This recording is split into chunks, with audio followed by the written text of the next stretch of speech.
कुंज बिहारी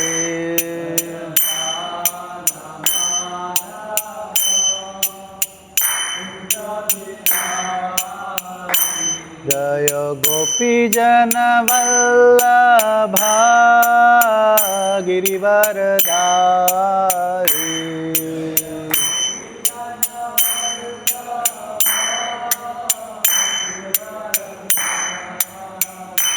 जय गोपी जन वल्लभा गिरिवरधारी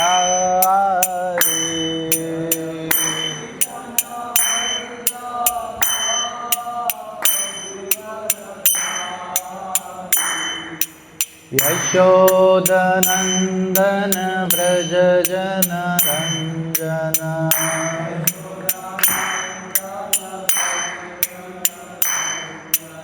यशोदनन्दन व्रज जनरञ्जन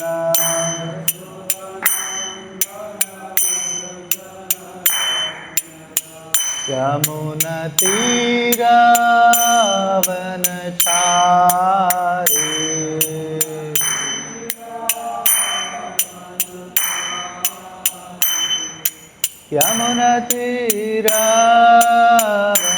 यमुनतीरावनचारी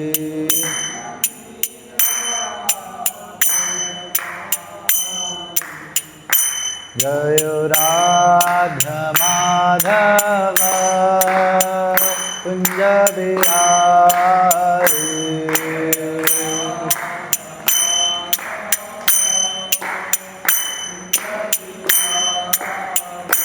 जय राधा माधव कुंज बिहारी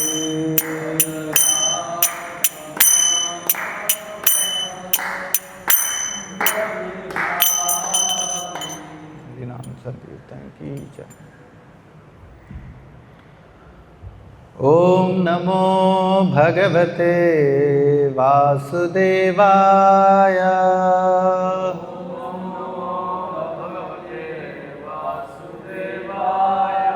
ओम नमो भगवते वासुदेवाय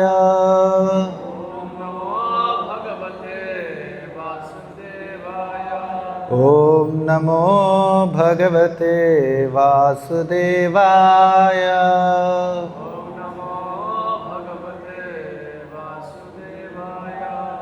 नारायणं नमस्कृत्यं नरं चैव नरोत्तमं देवीं सरस्वतीं व्यासं तदो जयमुदीरये नष्टप्रायेषु अभद्रेषु नित्यं भागवत सेवया भगवत्युत्तमश्लोके भक्तिर्भवति नैष्टिकी कृष्णाय वासुदेवाय देवकी नंदनाय च नंदगोपकुमाराय गोविन्दाय नमो नमः।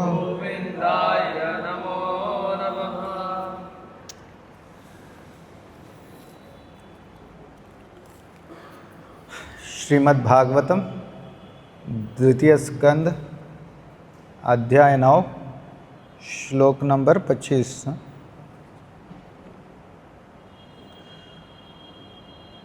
ब्रह्म उवाच एक सेकंड।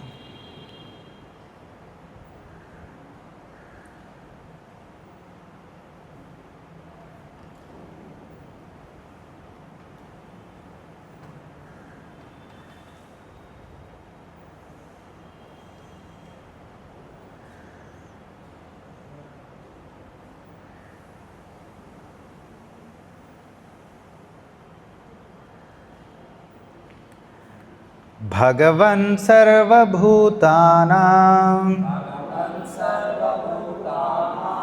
अध्यक्षोऽवस्थितो गुहां वेद हि अप्रतिरुद्धेन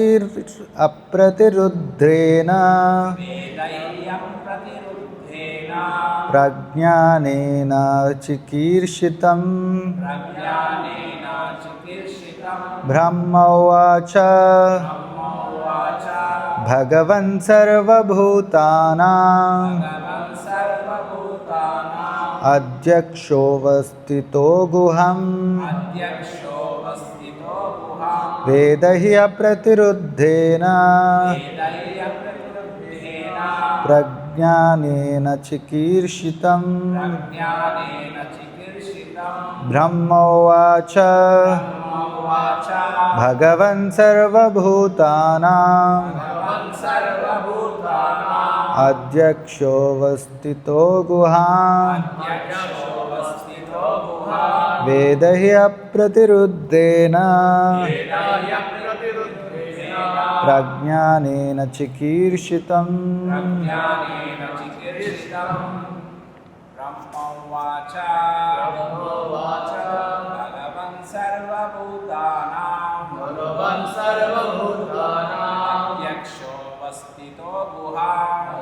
अध्यक्षोऽवस्थितो गुहां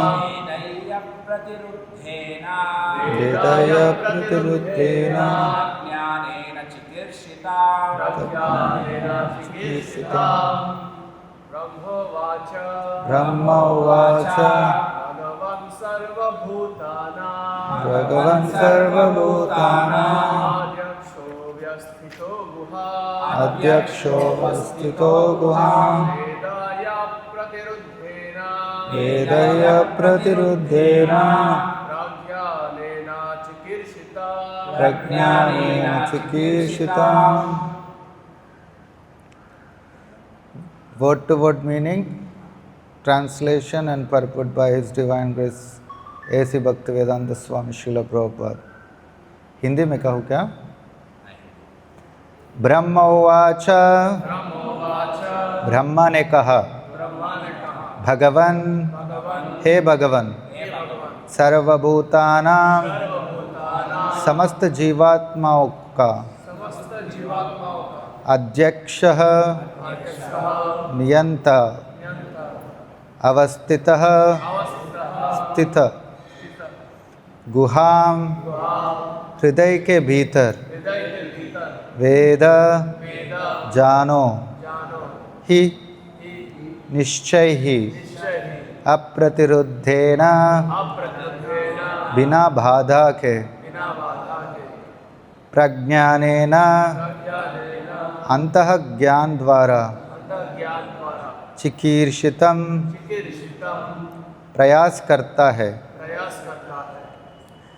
ब्रह्मा ने कहा, हे भगवान, आप प्रत्येक जीवात्मा के हृदय में परम नियंता के रूप में स्थित है. अतः आप किसी भी प्रकार की बाधा के बिना अपने अंतर्ज्ञान प्रज्ञा द्वारा समस्त प्रयासों से अवगत है. तात्पर्य, श्रीमद् भगवद गीता पुष्टि करती है कि श्री भगवान साक्षी रूप से प्रत्येक व्यक्ति के हृदय में स्थित है. फलस्वरूप वे ही अनुमति देने वाले परम नियंता है. नियंता कर्मफलों के भोक्ता नहीं है, क्योंकि उनकी स्वीकृति के बिना कोई सुख नहीं भोग सकता. उदाहरणार्थ, निषिद्ध क्षेत्र में अभ्यस्त शराब के निर्देशक को आवेदन पत्र भेजता है और निदेशक आवेदन पत्र पर विचार करके शराब की कुछ मात्रा की स्वीकृति देता है. उसी प्रकार यह सारा भौतिक संसार मानो ऐसे है कि शराबियों से भरा पड़ा है। प्रत्येक जीवात्मा कुछ ना कुछ भोगना चाहता है और प्रत्येक जीवात्मा उसकी पूर्ति के लिए व्यग्र रहता है। जिस प्रकार पिता पुत्र पर दयालु होता है, उसी प्रकार परमेश्वर प्रत्येक जीवात्मा पर कृपालु होने के कारण उसकी बचकानी इच्छाओं की पूर्ति करते हैं। मन में ऐसी इच्छाओं को लेकर जीवात्मा वास्तव में कभी भी उन्हें भोग नहीं पाता, बल्कि बिना किसी लाभ के व्यर्थ की शारीरिक संकों को पूरा करता है। शराबी को शराब पीने से कोई लाभ नहीं मिलता, किंतु लत पड़ने के कारण वह उसका दास बनकर उससे छुटकारा नहीं पाना चाहता।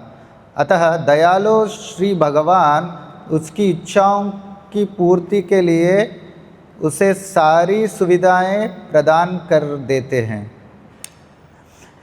निर्विशेषवादी परामर्श देते हैं कि मनुष्य इच्छा रहित हो और अन्य लोग इच्छाओं का पूर्ण दमन चाहते हैं। यह असंभव है। इच्छाओं का संपूर्ण लोप नहीं हो सकता, क्योंकि इच्छा करना जीवन का लक्षण है। इच्छाओं के बिना जीवात्मा मृत हो जाएगा, जो वह नहीं है। अतः जीवन तथा इच्छाएं साथ साथ है। जब मनुष्य ईश्वर की सेवा करने की इच्छा करता है, तब इच्छाओं की पूर्ति हो जाती है, और ईश्वर भी चाहते हैं कि जीवात्मा अपनी निजी इच्छाएं त्याग कर उनकी इच्छाओं के साथ सहयोग करे। यही श्रीमद् भगवद गीता का अंतिम उपदेश है। ब्रह्मा ने इस प्रस्ताव को स्वीकार किया और इसलिए उन्हें रिक्ति ब्रह्मांड में सृजन करने की उत्तरदायित्व सौंपा गया। अतः ईश्वर के साथ तादात्म्य का अर्थ है परम भगवान की इच्छाओं के साथ अपनी इच्छाओं को जोड़ना। इसी से समस्त कामनाओं की सिद्धि होती है। प्रत्येक जीवात्मा के हृदय में स्थित होने के कारण श्री भगवान को हर एक के मन की बात जात रहती है, और कोई भी व्यक्ति अंतः स्थित श्री भगवान की जानकारी के बिना कुछ भी नहीं कर सकता।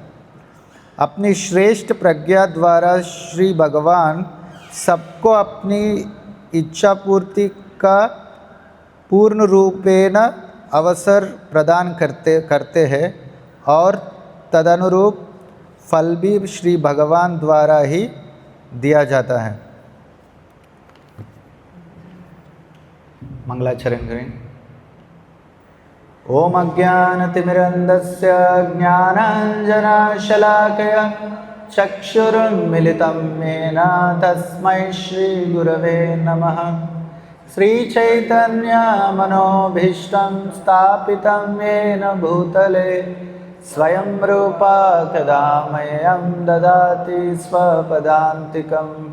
वन्देऽहं श्रीगुरो श्रीयुतापदकमलं श्रीगुरुन् वैष्णवांश्च श्रीरूपं साग्रजातं सहगना रघुनाथान्वितं तं सजीवं साद्वैतं सावधूतं परिजनसहितं कृष्णचैतन्यदेवं श्रीराधाकृष्णपादान् सहगना ललिता श्रीविशाखान्वितांश्च। नमा ओं विष्णुपादाय कृष्णपृष्ठाय भूतले श्रीमते भक्तिवेदांत स्वामिनिति नामिने। नमस्ते सारस्वते देवे गौरवाणी प्रचारिणे निर्विशेष शून्यवादी पाश्चात्यदेशतारिणी नमो महावदन्याय कृष्णप्रेमप्रदायते कृष्णाय कृष्णचैतन्य नाम्ने गौरत्रिसे नमः।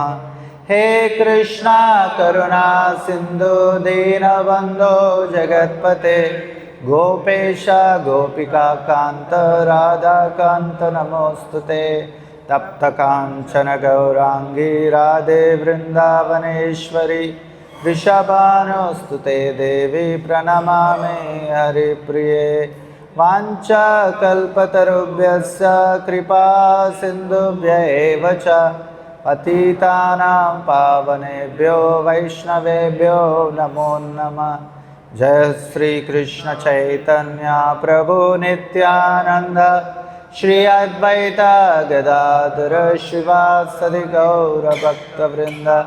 हरे कृष्णा कृष्णा कृष्णा हरे हरे हरे राम राम राम हरे हरे।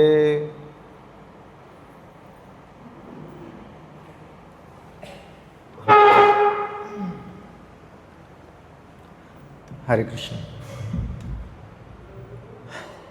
तो ये दूसरे स्कंद का 9वां अध्याय में श्री भगवान के वचन का उदाहरण देते हुए प्रश्नों के उत्तर, इसका अध्याय का नाम ये है।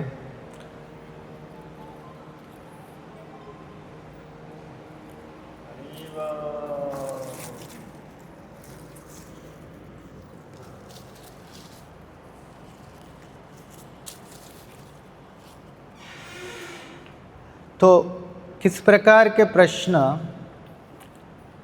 महाराज परीक्षित ने पूछा है, इसका अनुमान आप 8वां अध्याय में दी गई है। 8वां अध्याय एक बार हम पहले 2 प्रश्न को स्मरण करते हैं।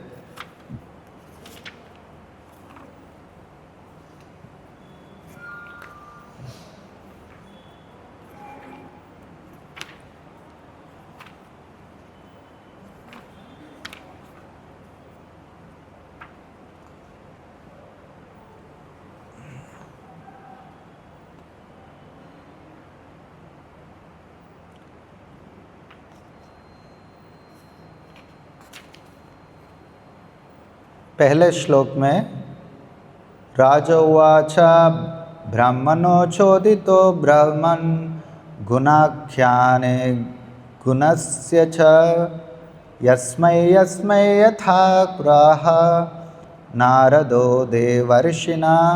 राजा परीक्षित ने श्री सुखदेव गोस्वामी से पूछा कि नारद मुनि, श्री नारद मुनि जिनके श्रोता ब्रह्मा द्वारा उपदेशित श्रोता जानते ही भाग्यशाली है, उन्होंने किस प्रकार भौतिक गुणों से रहित श्री भगवान के दिव्य गुणों का वर्णन किया और वे किन किन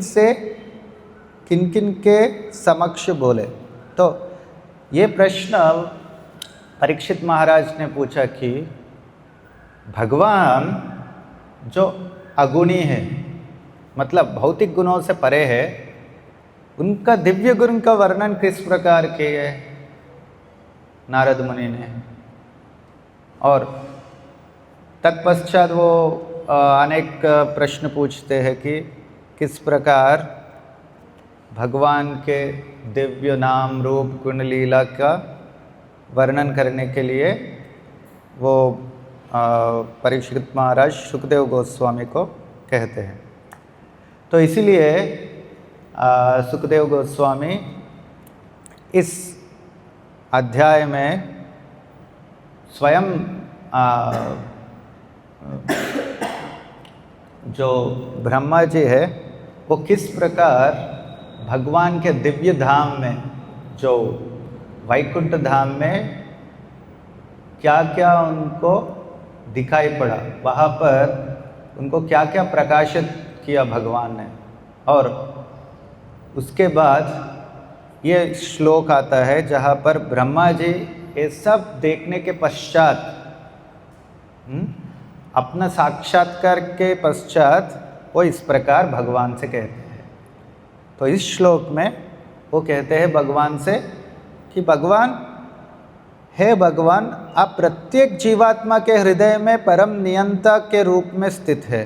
अतः आप किसी भी प्रकार की बाधा के बिना अपने अंतःज्ञान द्वारा समस्त प्रयासों से अवगत है।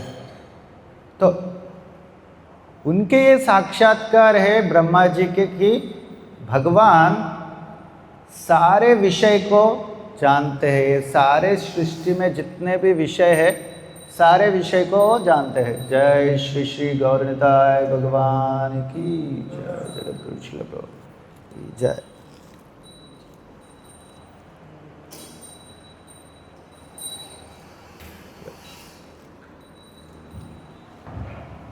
तो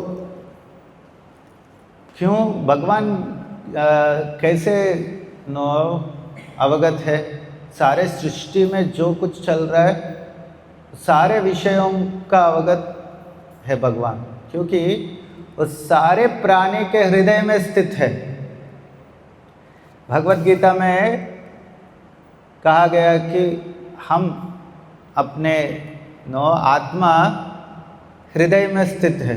प्रत्येक व्यक्ति के हृदय में आत्मा स्थित है और आत्मा है, इसीलिए हम ये शरीर के बारे में जानते हैं, शरीर के बारे में अवगत है। हम चेतना है हमारे शरीर में। जब आत्मा निकल जाते हैं तो शरीर में कोई चेतना नहीं रहते।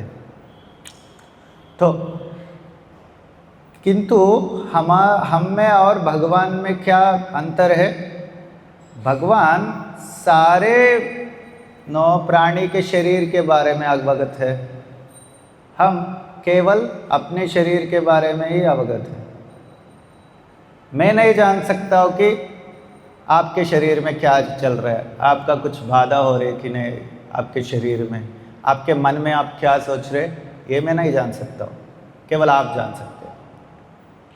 मैं क्या सोच रहा हूँ आप कोई नहीं जान सकते अपने मन में। क्यों? क्योंकि मैं आत्मा रूपी इस हृदय में स्थित हूँ, तो इसीलिए इस शरीर के बारे में मैं जान सकता हूँ। आप आपके शरीर में स्थित है, तो इसीलिए आपके शरीर के बारे में आप जान सकते हैं। किंतु भगवान सारे प्राणी के हृदय में स्थित है, इसीलिए वो सारे प्राणी क्या सोचते हैं, क्या करना चाहते हैं, उनके क्या इच्छा है, सब विषयों के बारे में अवगत है। तो भगवान तो सब विषयों सारे जीवात्मा के हृदय में क्या चल रहा है वो उससे अवगत है। तो इसका ये अर्थ है क्या कि भगवान अवगत है तो मैं अगर कुछ बुरा काम करूँगा तो भगवान तो जानते ही है, तो मेरा कुछ गलती नहीं है, सारे गलती भगवान का है, ऐसे हम कह सकते हैं क्या? कह सकते हैं चीज़ सारे गलती भगवान का है ना? सारे गलती भगवान का है, हमारे दोष कुछ नहीं है। हम जितने भी बुरे काम करते हैं उसके सारे दोष भगवान का ही है। इस प्रकार लोग सोचते हैं, क्योंकि जीवात्मा जो बद्ध जीव है उनका यही लक्षण है कि वो कभी भी अपने गलती नहीं मानते हैं, इसीलिए भौतिक जगत में है। यदि हम अपने गलती मान लेते हैं और सुधारने की इच्छा करते हैं तो बहुत ही जल्द भौतिक संसार से हम परे हो सकते हैं, भौतिक संसार से बाहर निकल सकते हैं। लेकिन बद्धजीव मतलब बद्धजीव का लक्षण ही अहम ममेति, सारे मैं भोक्ता हो, मैं ईश्वर हो और ये सारे वस्तु जो है मेरे लिए है, मेरे इंद्रिय तृप्ति के लिए है। इसी आलोचना लेके वो इस भौतिक संसार में संभोग करना चाहते हैं। इसीलिए वो कभी भी अपने गलती मानने के लिए तथ्य नहीं है और किसी अन्य व्यक्ति पर अपने सारे गलतियां वो टालना चाहते हैं। और जब भी उनको कुछ मौका मिलता है भगवान के ऊपर भी डाल सकते हैं। भगवान तो मेरे हृदय में स्थित है ना, तो क्यों मुझे गलती करने से रोका नहीं। तो सारे विषय तो जानते हैं। तो इसी प्रकार हम देखते महाभारत में भी जब सारे कौरवों का विनाश होने के बाद पांडव और भगवान कृष्ण जब इंद्रप्रस्थ में आते हैं, वहाँ पर धृतराष्ट्र और उनकी पत्नी गांधारी थी। और गांधारी कहते हैं भगवान से, हे भगवान, आप तो सब कुछ जानते हैं, तो आप क्यों नहीं रोके? हमारे सारे कुल का विनाश होने से क्यों नहीं रोके आप? आप इतना अनर्थ को रोकने की क्षमता रखते हुए भी आपने रोका नहीं। इसीलिए मैं आपको श्राप देती हूँ कि आपका भी कुल का विनाश हो जाएगा। जिस प्रकार हमारे कुल के विनाश हुआ, आपका भी कुल का विनाश होगा। तो भगवान तो मंदहास हंसते हुए उस श्राप को उन्होंने ले लिया। यहाँ पर हम देखते हैं कि गांधारी कोई साधारण स्त्री नहीं है, राजपुत्री है और राजा के पत्नी भी है और सारे तत्व ज्ञान जानती है, क्योंकि अनेक ऋषि मुनियों की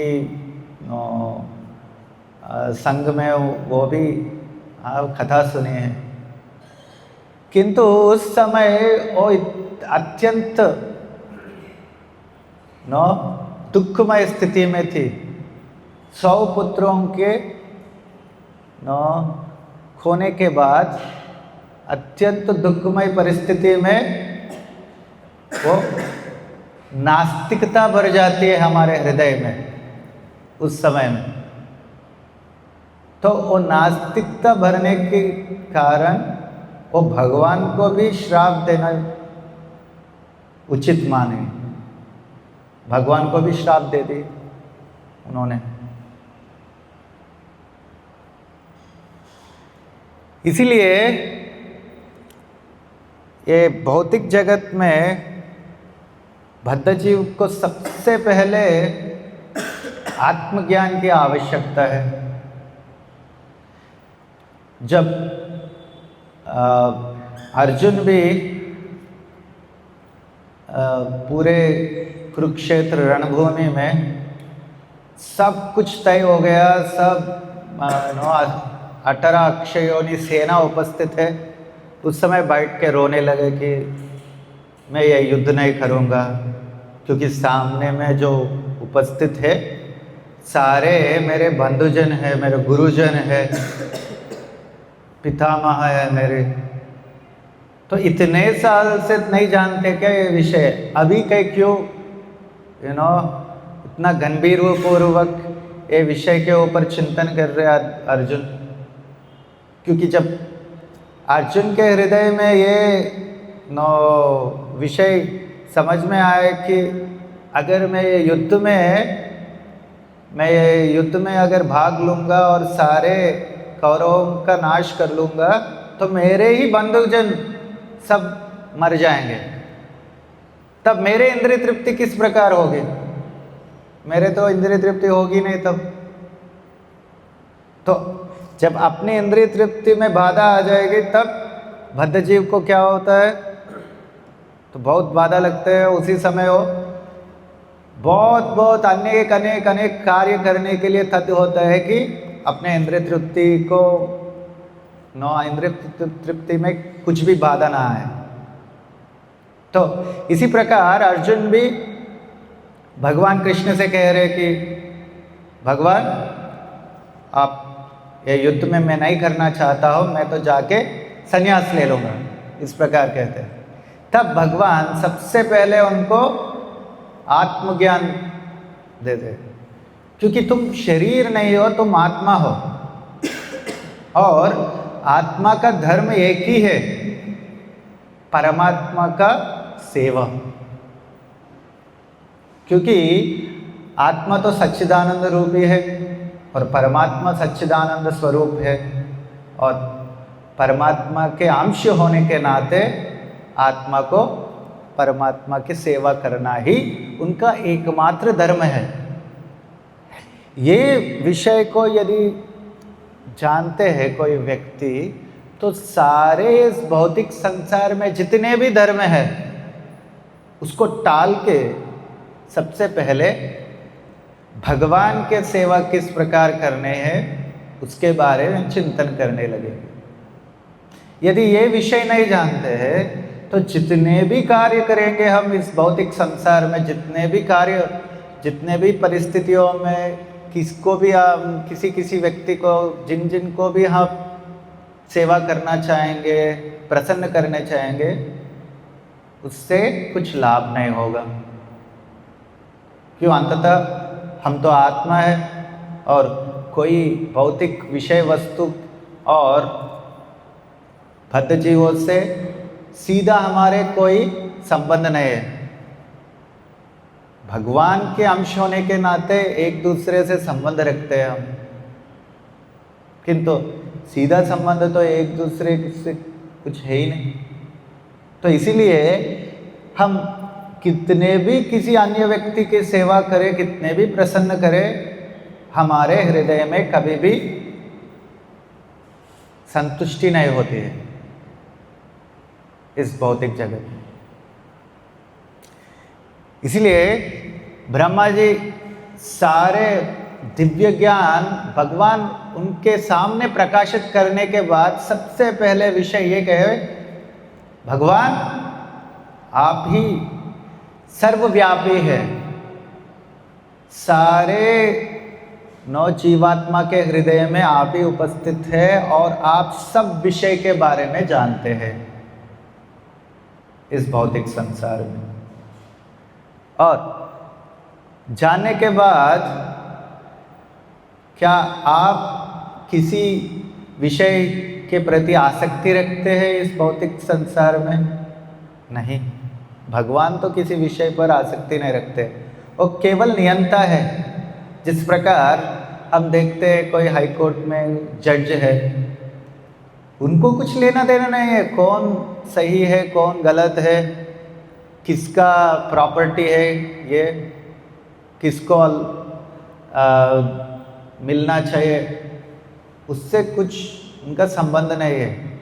वो केवल नियंता के रूप में खड़े होकर अपना डिसीजन देते हैं कि धर्म के आधार पर ये किसको मिलना है। उसी प्रकार भगवान परमात्मा के रूप में हमारे हृदय में स्थित होकर यही करते हैं कि उनको इस भौतिक सृष्टि के प्रति आसक्ति नहीं है। वो तीनों गुणों से परे है, सत्व रजस और तमस, और उनको इस भौतिक संसार में कोई भी व्यक्ति क्या सोच रहे, उनका क्या इच्छा है, उसके प्रति लगाव नहीं है। किंतु जीवात्मा जो बद्ध जीव है वो अत्यंत आसक्ति है अपने इंद्रिय तृप्ति के प्रति। यहाँ पर उदाहरण दिया श्रील प्रभुपाद ने, जिस प्रकार शराबी व्यक्ति शराब से इतना मोहित है कि शराब के बिना नहीं जी सकते हो नो। तो कभी कभी ऐसे स्थिति आते हैं कि जैसे कोई सिगरेट पीने वाले हैं, शराबी है, जो जब उनको कुछ शरीर में अस्वस्थ है वो, तो वो जब हॉस्पिटल में जाते हैं वहाँ पर भी उनको चेन स्मोकर है तो उनको सिगरेट पीना ही है, नहीं तो उनका मन का संतुलन खो जाता है। तब डॉक्टर बोलते हैं ठीक है, एक बस एक दिन में सुबह एक शाम में एक, ज़्यादा नहीं। इस प्रकार उनको कुछ नो रेस्ट्रिक्शन वे में उनको कुछ रेस्ट्रिक्शन देते हैं, लेकिन छोड़ देते हैं उनको। उसी प्रकार भगवान भी हमारे हृदय में स्थित है, लेकिन हम बहुत ही ज़िद्दी है कि मुझे ये इंद्रिय तृप्ति करना ही है। बद्धजीव सारे इसी प्रकार, मुझे ये इंद्रिय तृप्ति करना ही है, छोड़ दीजिए मुझे ये वस्तु चाहिए। इस प्रकार हम जिद करते हैं तो भगवान छोड़ देते हैं, ठीक है ले लो करो। जिस प्रकार एक छोटे बच्चे कभी कभी जिद करते हैं कि मुझे न ये फैन के अंदर मेरा हाथ रखना है, नहीं मत रखो, हाथ रखेंगे तो कट जाएगा, नहीं मुझे रखना है, और जोर से चिल्लाना चाहते हैं, जोर से चिल्ला के बोलेंगे मुझे करना है, ठीक है रखो, क्या होता है देखते हैं। अब रखेंगे। तो इसी प्रकार भगवान भी हमको इंद्रिय तृप्ति करने के लिए छोड़ देते हैं, वो भी उनकी दया है। क्योंकि भगवान चाहते हैं कि हम जिसमें न संतोष पाते हैं उसमें संतोष पाने के लिए छोड़ देते भगवान। उसके साथ साथ ऐसे ही हमको छोड़ के नहीं चले जाते। हमारे हृदय में रह के जब भी हमारे मन में एक सच विचार आते हैं कि अरे मैं ये क्या कर रहा हूँ भौतिक संसार में, केवल इंद्रिय तृप्ति में मैं पूरा अपना जीवन व्यर्थ कर रहा हूँ, मुझे आध्यात्मिक मार्ग पे चलना चाहिए। इस प्रकार जब भी थोड़ा बहुत सद्बुद्धि हमारे मन में आता है तो तुरंत भगवान हमको मार्ग दिखाते हैं, एक गुरु को हमारे पास भेजते हैं, तो तद्वारा हम आध्यात्मिक तौर पर प्रगति पाने की क्षमता पाते हैं। तो भगवान को इस भौतिक संसार के प्रति कुछ आसक्ति नहीं है, किंतु इस बद्धजीव को आसक्ति है, और बद्धजीव चाहते हैं कि वो इंद्रिय तृप्ति करे, इसीलिए भगवान उनको सैंक्शन कर देते, छोड़ देते, चलो कर लो। तो इसका दोष कभी भी भगवान को नहीं जाता है, केवल बद्धजीव का दोष है कि वो चाहते हैं। क्योंकि भगवान दोनों प्रकार के चीज़ देते हैं। यदि आप आध्यात्मिक तौर पर चलना चाहते हैं, आध्यात्मिक ज्ञान प्राप्त करना चाहते हैं, तुरंत भगवान स्वयं आते हैं लीला अवतार के रूप में, और अपने प्रिय भक्तों को भेजते हैं इस भौतिक संसार में प्रचार करने के लिए हमको। किंतु यदि हम जिद्दी है, हम इंद्रिय तृप्ति करना ही चाहते हैं, तो ब्रह्मा जी को उन्होंने आदेश दी कि आप इस भौतिक संसार बनाओ, सारे 84 लाख योनि को किस किस प्रकार के वस्तु चाहिए, किस प्रकार के उनको सुख दुख चाहिए, उसके लिए सारे परिस्थिति बनाने में उनको आदेश देते हैं इस प्रकार ब्रह्मा जी को।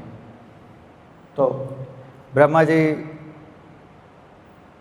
हमारे सृष्टि के सृष्टिकर्ता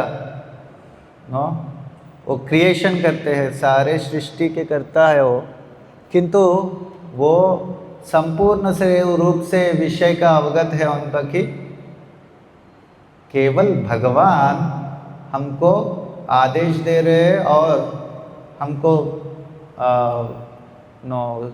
सृष्टि की रचना करने के लिए छोड़ रहे, मतलब आदेश दे के हमको सैंक्शन कर रहे। सैंक्शन को हिंदी में क्या कहते हैं? आमोदन दे रहे, आमोदित कर रहे, इसीलिए मैं सृष्टि की रचना कर पा रहा हूँ, नहीं तो मुझ में उतनी शक्ति नहीं है कि मैं इस सृष्टि की रचना कर सकूं। इस प्रकार इस श्लोक में ब्रह्मा जी ज्ञान, इस दिव्य ज्ञान का प्रकट करते हैं कि भगवान हर समय, हर विषय और हर परिस्थिति का संपूर्ण अवगाहन रखते हैं और वो हर परिस्थिति को बदलने में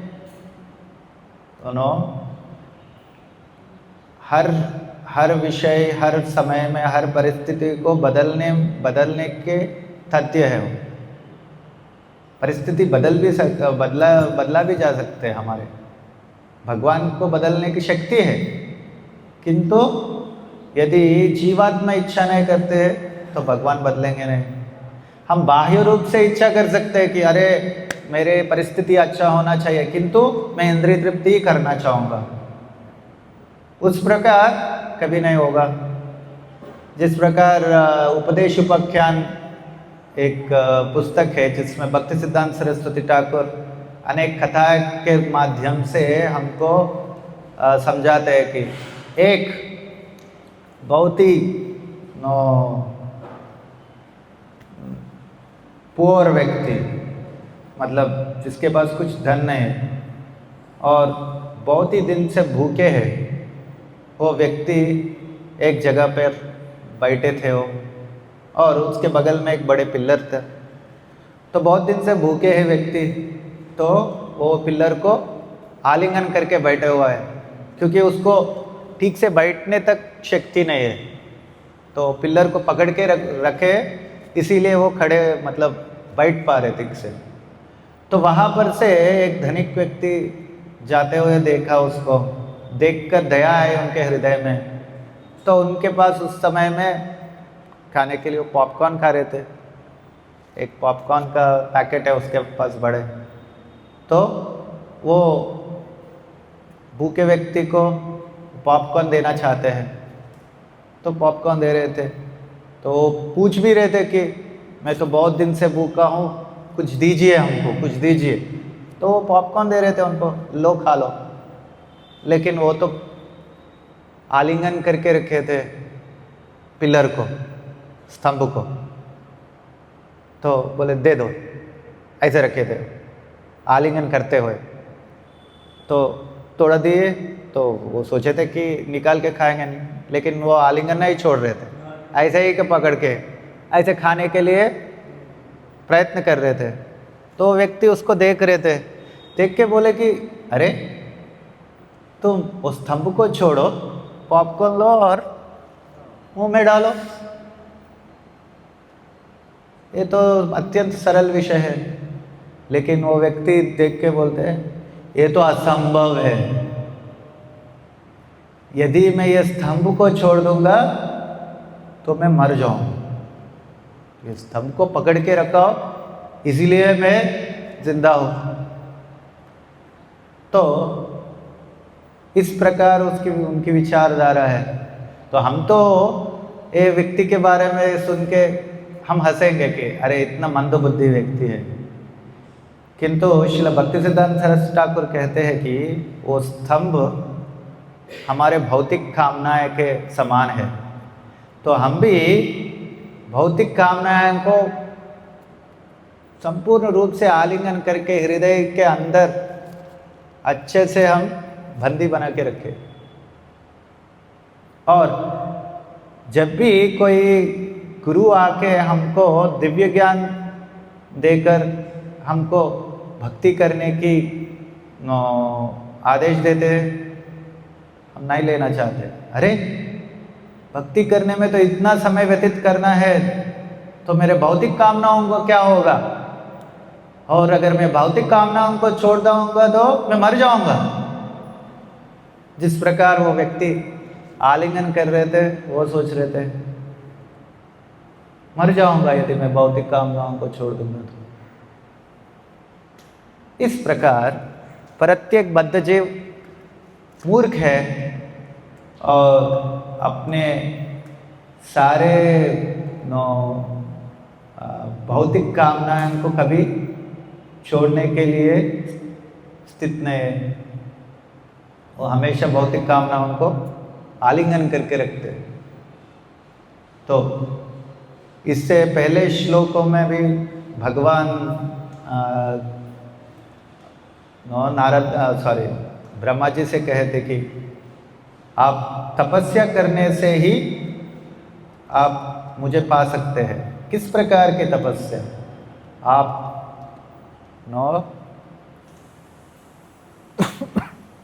भक्तिमय रूप तपस्या, मतलब भक्ति करते वक्त आपको सारे नियम निबंधन को पालन करना होगा।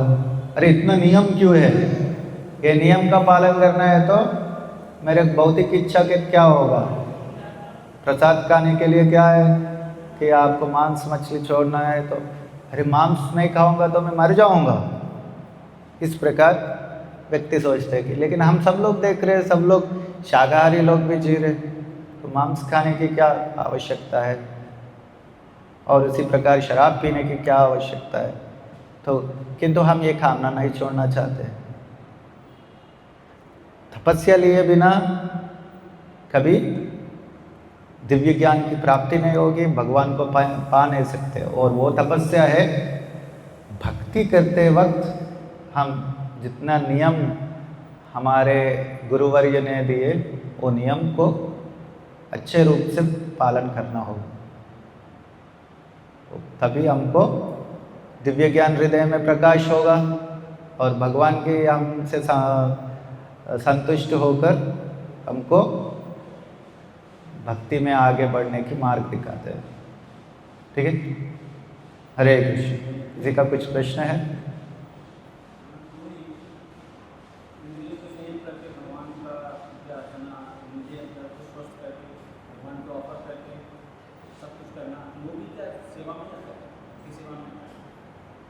वो भी हाँ, भक्ति सेवा के अंदर ही आते हैं ना। वो नियम हम शास्त्र में जो नियम दिया है उसका पालन कर रहे, वो भी एक तपस्या है ना, एक प्रकार की तपस्या। तो इसीलिए भक्तिमय तपस्या करने से भगवान की प्राप्ति होगी। तो हम अपने हिसाब से जिएंगे, हम पशु के भांति बिना कुछ नियम से जिएंगे तो हमारे हृदय में दिव्य ज्ञान कभी स्थित नहीं हो सकता है। इसीलिए सारे नियम हैं। सबसे पहले वैदिक साधना भक्ति। वैदिक साधना भक्ति मतलब विधि के अनुसार। ये विधि कहाँ पर ये विधि का ज्ञान कहाँ पर दिया गया? शास्त्रों में। तो शास्त्रों के विधि के अनुसार साधना भक्ति जब करेंगे, उसी से हम तब रागानुगा भक्ति, उसके बाद भाव भक्ति और भगवान का प्रेम पाने के पात्र बनेंगे। तो सबसे पहले इसीलिए वो भगवान भी कहे थे ब्रह्मा जी से, तपस्या करना है आपको। हरे कृष्ण। ग्रंथराज श्रीमद् भागवतम की, जगत गुरु श्रील प्रभुपाद की, गौर प्रेमानंद।